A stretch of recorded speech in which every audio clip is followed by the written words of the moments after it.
Roy of Texas. Congressman, thank you so much for joining us. I want to play a clip of what Speaker Johnson just told me about his view of the importance of passing the foreign aid bills that are going to come before the House, I believe, on Saturday. Take a listen. And we're going to stand by Israel, our close ally and dear friend, and we were going to stand for freedom and make sure that Vladimir Putin doesn't march through Europe. These are important responsibilities. A strong America is good for the entire world. Since World War II, really, the responsibility for the free world has been shifted onto our shoulders. But you disagree with him. Why is that case not good enough for you? Well, Jake, thanks for having me on. And look, I don't really disagree with any statement that Mike just made in the broad sense of the words. In fact, I wrote an op-ed yesterday about our need to stand right alongside Israel. I believe that strongly. I tried last night all the way till midnight. I was in the Speaker's office trying to get us to put a Israel first bill on the floor, just focus on Israel, get a rule, move that, let's focus on that, and then have a debate about Ukraine and what we're doing with respect to it and its funding. My concern about this package is it's $95 billion of foreign aid when A, we're $34.5 trillion in debt, but B, we're also dealing with wide open borders. And central to our entire debate over the last year, as you know, has been the importance of making sure we secure the borders of the United States. We had over 24,000 Chinese nationals, 85% of whom are single adults, who have come into this country since October 1. That's more than all of last fiscal year. Well more than the 381. That's it, 381 that we had in 2021, the last year of President Trump's tenure in terms of the fiscal year. So the reality is we need to do that and do our job. I would love to do what we can to support Israel. Again, I support it. But in this $95 billion package, there's $9 billion in humanitarian aid, which if you go look at who it goes to, are the same kinds of organizations, not UNRWA, because we took that out a couple of weeks ago, but that goes to fund Hamas. So we're funding Israel, which I support, but we're also funding Israel's enemies and funding Hamas. This is the kind of duplicitous crap the American people are tired of. So I'd like to go back to the drawing board, pass Israel standalone, and not have this package that has that funding in it that I think is nefarious, and focus on the border first. So in terms of the border issue, I asked him, a lot of House Republicans want to have strengthening the border, tougher restrictions on the border and immigration, et cetera, as part of this. Why isn't it part of it? And he said, it's very simple.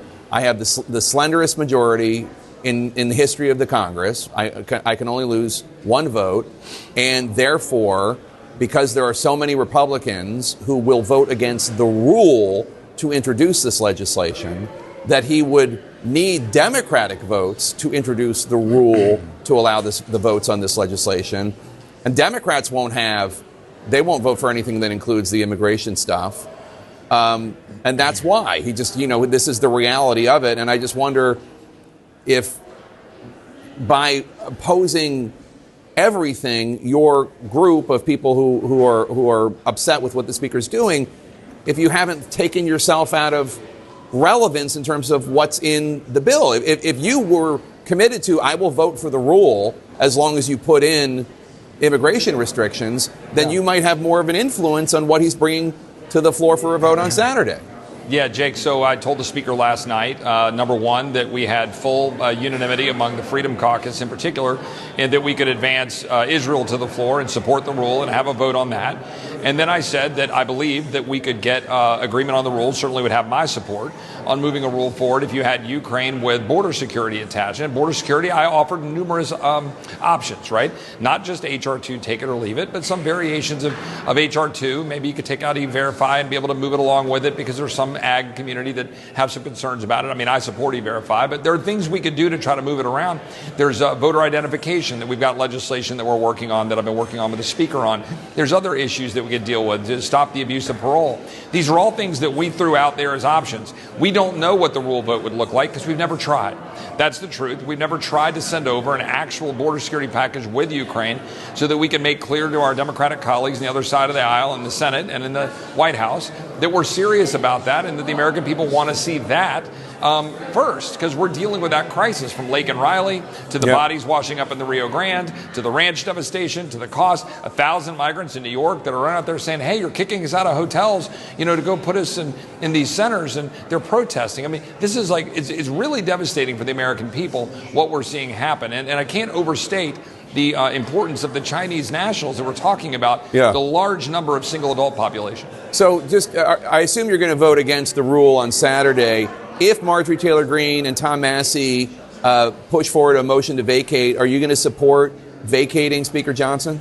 You know, as you know, I opposed that last September. I do not want to go into that zip code, if you will. I would rather us do our job, try to move this stuff forward, work together. But I will say I'm very disappointed in the Speaker.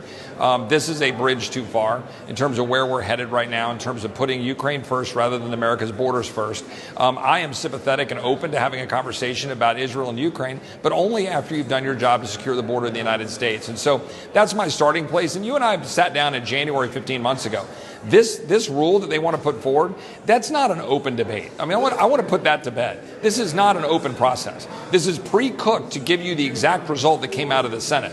The numbers that are put forward are all the defense industry's numbers. It's all the lobbyist numbers. It's all the Pentagon's numbers. They're all doing it to give you exactly the same as the Senate bill. It's all pre-cooked. It's not going to be an open process for amendments, and border is specifically left out. And I said, hey, would you just put Ukraine on the floor standalone? The answer is no. Why? Because they want to be able to manage the votes with Israel. I said, well, you put Israel on the floor standalone. No, because Democrats won't support Israel. Look, the bottom line here is we ought to try to move this stuff to regular order. This is not regular order. Or if we're going to do a package, it ought to be an America First package that includes the border. Because that, by the way, is what the Speaker said almost every day and every week from November until last month. Literally, go look at all the speeches, all the quotes. He said, no Ukraine without border. Yeah. Republican Congressman Chip Roy of Texas, thanks so much. Good to see you.